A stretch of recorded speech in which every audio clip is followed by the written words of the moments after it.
بسم الله قدومي وما سنتهاي مركو روح سلامي يا شرقدونكا هي حلبانada sharafta leh iyo marti shabab kale inoo joogtay wasiirka iyo bacda saxaafadda wasiirka waxaan marka hore horta uga mahad celinayaa sida wanaagsan ee uu raaligelinta uga bixiyay arrinkii ay xildhibaanaduna ay uga qaateen marka kolley marka la shaqeynayo qaladku waa iska dhacaa laakiin qarashadii qiraalkii uu sameeyey iyo aqbalaadeennii oo la isku daray in la shaqeeyo bay noqonaysaa taasina waxaan filayaa in halkaa inaga soo xidhmayso wada shaqayn dambe la samayn doono wasiirka waxaan weydiin lahaa su-aasheeda koowaad oo ah xeerkan wuxuu u baahan yahay miisaaniyad lagu shaqeeyo oo dadka u baahan Soomaaliyeed ee kaalmada sharciga u baahan oo seen wada ognahayna dadkeenu intooda badan maxkamadaha iyo looyariska inaan iska bixin karin ma loo helayaa miisaaniyad ku filan talabaad oo ah ma la helayaa dad xirfad u leh oo aan dadka loo adeegayo dacwadda ka sii xumeynine wuxuu hagaajiyaa iyada lafteedu waa su'aal muhiim oo meesha ku jirta haddaan xirfadlayaal loo helin wax laga yaabaa qofkii muwaadinka ah miskiinka ah in dib badan loo sii geysto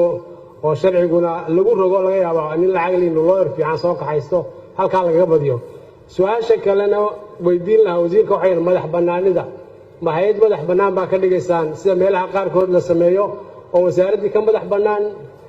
bulshadii ka madax bannaan si hadhow toolana marka la sameynayo fundraising loogu sameeyo dhaqaalaha oo cid kasta hadday tahay qof muxsina hadday tahay ganacsatada hadday tahay bulshada qaybeeda kale qof walbaaba uu ku soo hirto oo loo sameeyo meel xisaab leh oo lagala xisaabtamo say wax u baxayaan sa looga shaqeynayo oo ka madax bannaan gacan haymadaysa taasina ma jirtaa haddii aan mid kale ku darsado oo su'aal kale oo ku saabsan wasaaradda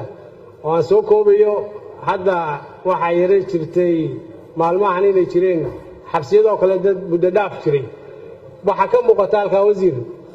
in xagga kormeerku ay dhib ka taagan tahay marka haddii ay jiraan hay'ad madax bannaan oo kormeer samaysa jeelasha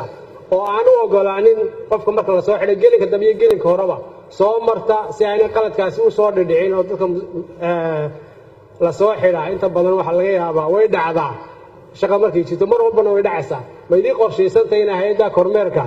aad xoojisaan si ayna u dhicin in mar dambe qof muddo dhaafa amba saacad ha noqoto amba bil ha noqoto ayna u dhicin waa mahadsantihin xildhibaan Dr. Axmed Aadan